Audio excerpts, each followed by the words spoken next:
Continuamos con la salud y protección de las abejas. En el capítulo anterior vimos los factores que afectan a las abejas melíferas como el cambio climático y las malas prácticas agrícolas y apícolas. Hoy conversaremos de una herramienta científica que protege a las abejas. Se trata de los estudios de evaluación de riesgo.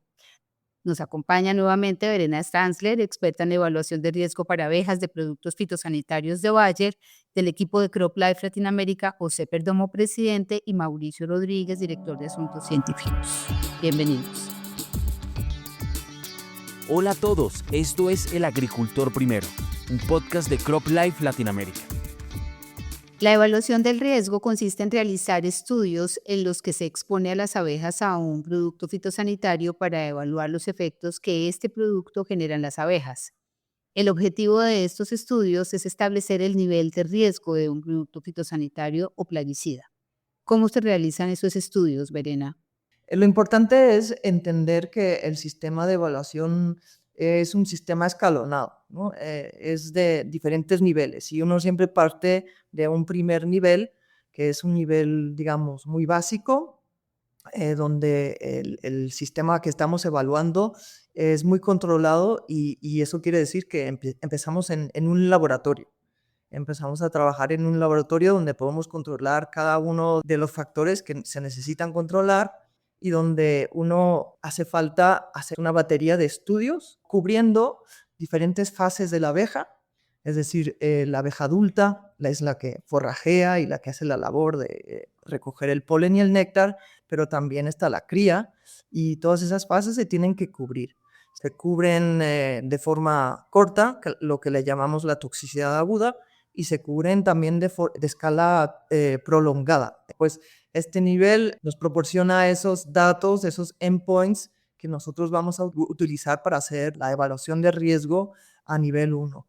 Si ese nivel, si esos datos no son suficientes a ese nivel y el riesgo es aceptable, entonces nos quedaríamos en ese nivel. Y si no es aceptable en base a diferentes factores, pues nos tendríamos que mover de nivel, es decir, subir un escalón y ya pasaríamos al nivel 2. Entonces, el nivel 2, un estudio típico, sería un estudio de semicampo y ahí ya empezaríamos a trabajar no con abejas individuales, sino que con la colonia, ¿no? La colmena, la que estaría expuesta en una situación real a todos los factores que mencionamos antes. Entonces, en el nivel 2, si ahí nos sacamos conclusiones que nos puedan asegurar que el riesgo es aceptable, nos moveríamos ya a un tercer nivel.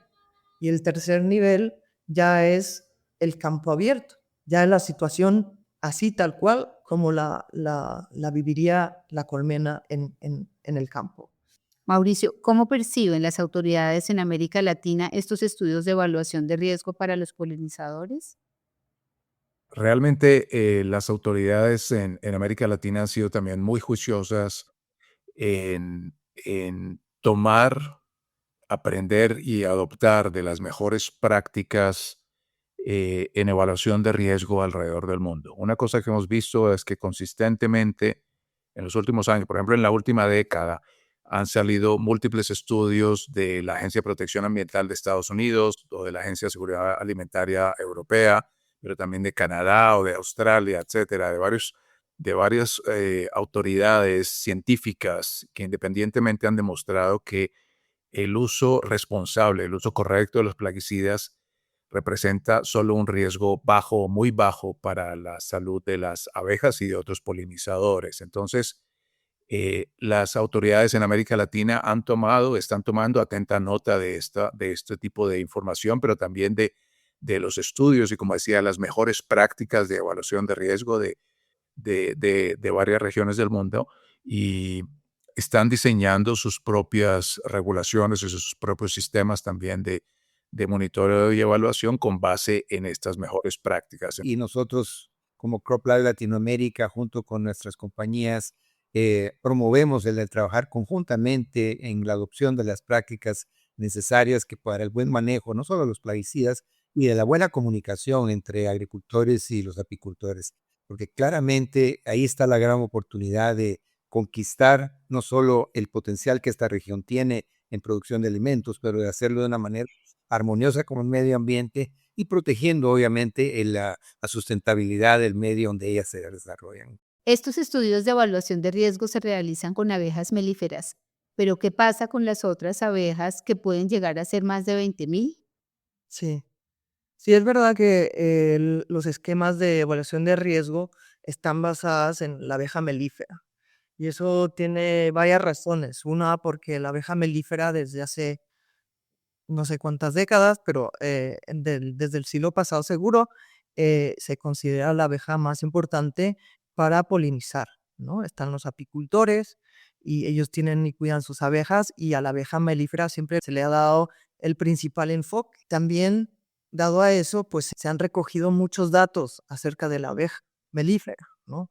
Hay muchísimos datos que nos ayudan a entender cómo es ella, cómo es la biología, qué tanto tiene también de la toxiconomía, qué tanto puede ella compensar o detoxificar a lo mejor algunos ingredientes activos. Hay muchísima información y se ha estudiado muchísimo. Entonces la abeja melífera tiene eso a su favor, ¿no? La verdad. También la abeja melífera, dado a que ha habido incidentes y que los apicultores con razón han levantado la mano y han dicho, aquí pasa algo, tenemos que protegerlas, se han establecido esas evaluaciones de riesgo. Y los estudios que hay están basados en la abeja melífera. Todos se crearon, cimentaron y se desarrollaron con la abeja melífera. Y hasta hoy se entiende, y yo también soy partidaria de eso, que la abeja melífera y los datos que tenemos, gracias a ella, en la mayoría de los casos, no digo que todos, pero en la mayoría de los casos son suficientes para que ella sea una especie representativa para las demás especies. Estoy hablando de las non-apis, ¿no? Pero entiendo también la preocupación porque la abeja melífera, pues ella vive en una colonia y es muy diferente a abejas solitarias, por ejemplo. Ellas tienen otra forma de vivir, otra forma sí, de reproducirse, no, pero también, pero otro ciclo de vida. Entonces, sobre todo, pues yo me muevo en el mundo europeo y ahí tenemos a la autoridad, que es la EFSA, y ella ha intentado también cubrir esas otras especies, ¿no? Y ahí tenemos requisitos mucho mayores, ¿no? Para poder decir que un producto fitosanitario sea seguro y tenemos que cubrir más especies. Empezamos con el abejorro, ¿no? Se intentó se hicieron estudios y se establecieron protocolos para los abejorros. Esa es la primera especie que se implementó en esos requisitos para poder registrar un producto fitosanitario. Y se ha seguido con las abejas solitarias para también cubrir, digamos, esa parte de las variedades que hay en las abejas. Pero está clarísimo que estamos hablando de 20.000 especies o más y que no las vamos a poder cubrir todas. Es decir, no las vamos a poder meter todas a un protocolo y diseñar un estudio para cada una de esas especies.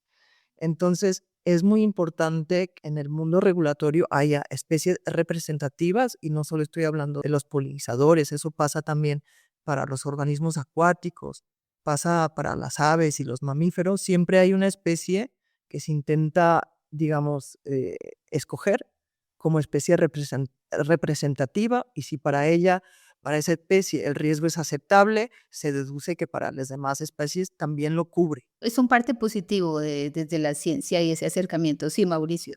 Pensando en lo que decías, Verena, las iniciativas, por ejemplo, regulatorias o legislativas que he visto en América Latina y tal vez en otras regiones también, siempre apuntan cuando hablan de tomar acción para proteger a los polinizadores, terminan enfocándose en medidas, en primer lugar, de restricción de uso de plaguicidas agrícolas, que como veíamos no es el principal problema de los polinizadores o de las abejas, son otros más grandes y nos distrae de los principales problemas. Pero terminan entonces enfocándose en protección. Estas propuestas legislativas terminan enfocándose en protección o en medidas para incentivar, estimular la apicultura. Nuevamente estamos hablando de la Apis mellifera, de la abeja de producción. pero poco se habla del riesgo que la misma apicultura causa sobre estas otras especies de abejas silvestres que mencionabas, Verena. Entonces, quisiera aprovechar que estamos conversando contigo para que nos digas qué se sabe de eso y cómo se podrían tomar acciones de conservación que sean más completas, más holísticas y no se enfoquen solo en proteger a la apicultura y a la apis mellifera, sino realmente también a la biodiversidad. Buena pregunta. Bueno, yo otra vez me muevo en el mundo alemán y en Alemania pues ha habido varios programas, algunos exitosos, algunos otros igual no tan exitosos, pero ahí se intenta pues también cuidar de la biodiversidad, ¿no? Y eso forman pues todas las abejas, pero sobre todo las abejas silvestres, ¿no? Y ahí lo que se ha intentado, pues por lo menos, por ejemplo, hacer campañas de franjas de floración. En Alemania lo que se ve muchísimo son los llamados hoteles de insectos. Es algo muy bonito y algo que se ha fomentado mucho también para niños. Son construcciones de hoteles prácticamente donde los insectos no abeja melífera tienen la opción de establecerse, ¿no? Son pequeños agujeros o no sé, de normal son cañas que meten y son esas cañitas ahí se meten las especies solitarias y ponen sus huevitos y ponen la cría para el siguiente año. Entonces, todas esas son ideas que han surgido y que se han ido desarrollando para cuidar la biodiversidad, para darle a las especies nativas o silvestres, non apis, la oportunidad de también establecerse, de que se cuiden. Para cerrar este segundo podcast dedicado a la protección de abejas y la biodiversidad, resaltamos la importancia de la comunicación entre agricultores y apicultores. ¿Qué otro consejo, qué otra recomendación podemos resaltar? Consejos, pues yo creo que el mejor consejo es comunicar con los agricultores que viven en los alrededores de las colmenas, ¿no? Tener una comunicación abierta y directa, porque los dos partidos dependen el uno del otro. Las abejas son beneficiosas para el agricultor y el agricultor, bueno, el apicultor también tiene ventaja de los campos que proporciona el agricultor a las abejas. Sí, Mauricio, no sé si quieres agregar algo más. Tal vez enfatizar un poco esto de promover el manejo integrado de plagas, ¿no? Para equilibrar bien los diferentes tipos de control que se utilizan en la agricultura. También tener en cuenta que los polinizadores, mejor dicho, más bien las abejas de producción utilizadas en la apicultura, normalmente tenemos poblaciones o colmenas o apiarios de 10, 20, 30,000, 40,000, hasta 80,000 tal vez individuos que están forrajeando en un agroecosistema. Entonces, una buena práctica puede ser limitar la densidad de apiarios en áreas con alta biodiversidad. Lo que quiero cerrar es que la protección debe ser no solo a las abejas de producción, sino también a cuidar con buenas prácticas apícolas también a las abejas silvestres.